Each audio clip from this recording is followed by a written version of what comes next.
Assalomu alaykum. Hurmatli kuzatuvchilarimiz.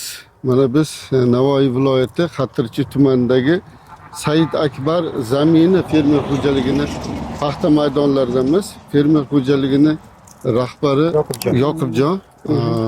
Qolmaydi Yoqubjon. Shu mehnat ishlayapmiz.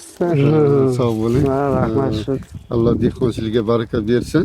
Mana Petrichim Agroni bitta muxlislaridan Yoqubjon ham Ismoil aka shunaqami?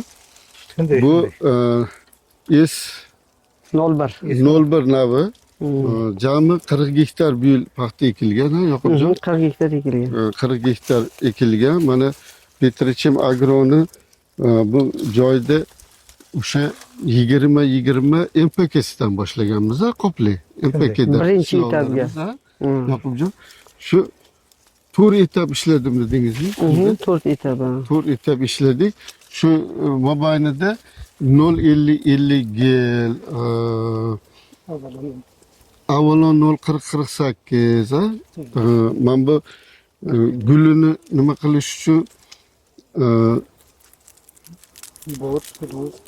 borli, ruhli, ha? Sikbor nimalar bilan ishlatilgan bu yerda, ha? Ismoil aka. Ana paxtani ko'rib turibmiz. Ko'chatimiz qancha bor? Hozirda Yoqubjon. 120 ming. 20 mingdan ko'pda 120-140 ming Ko'chat 76 sxemada. 76 ga 120 ming deyarli hali yagona bo'lmagan paxta deymiz. Yagona bo'lmagan. Ha. Mana yangilik bilan ishlash uchun, hosildorlikni ko'tarish uchun Ismoil aka birinchisi hali ko'chat soni talab qilinyapti-da hozir. Ko'chat sonini olib, o'shani to'g'ri tarbiyalash.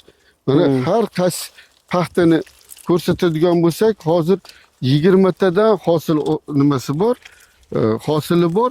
Deyarli paxtamiz to'liq ochilib bo'lgan. Deyarli. Ana buni Vietifon bilan oxirgisida ana defalant sepganimizda yorilib kelyapti. Qolganlari ham. Shuni sepganimizda Yoqubjon anaqa vaqtida suv bo'lolmadi dedingiz. Suv bo'lolmay kechiktirib sepdik-da. Suv bo'lolmay quruq yerga sepdik. Quruq yerga sepildi, keyin suv bo'lganda keyin sug'orildi. 10 kundan keyin suv qo'ydik. Suv qo'yildi. Mana bu yerda ham mana misol mash paxtamizni ham ko'radigan bo'lsak, mana boshidan oxirigacha ochilgan. Mana hech qanaqa chirtoq bo'lib ochilgani yoki unaqa holati yo'q. Paxtani ko'chat soni yaxshi.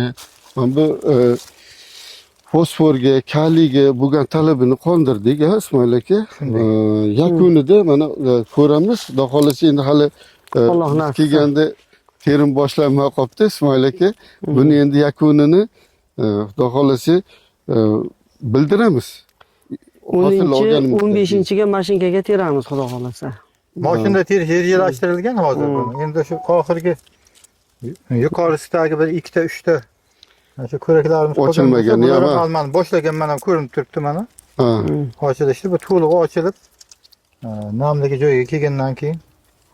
Yoqubjon, fikringiz nima deysiz? Endi mana Petrichim mahsulotlarini ishlatdingiz. Qanday, ma'qulmi narxlari, sifati? Narxlari ham yaxshi, sifati ham bo'ladi. Shu 4 ta etapda ishladik. Paxta o'sha issiqlarda ham turib yura oldi, bir kun 2 kun suvga. Bir kun 2 kun suvga chidab turib. Suv qiyin bo'ldi, suv qiyin bo'ldi, turib berdi shunga. Ne suv ichdi shu paxtamiz? Shu mana bu suv bilan endi defoliatsiyadan keyingisi 4 bo'ldi-da. Defoliatsiyadan keyingisi 4 bo'ldi. Demak, mavsum davomida vegetatsiya davrida 3 marta suv. Namarza ekilgan paxta. Namarza ekilgan paxta. Bo'ldi, Alloh barakotli qilsin. Xudo xolasa 26da ham mana g'allalarimizda ham, paxtada ham, takror ekinlarimizda ham birga ishlaymiz. Alloh nasib qilsa, niyat bor o'zi g'allani ham birga ishlamoqchimiz. Kuch-quvvat, barakotli qilsin. Rahmat. O'rgatganlar uchun rahmat. Usmon tog'a, sizga ham rahmat. Maslahatlaringiz uchun.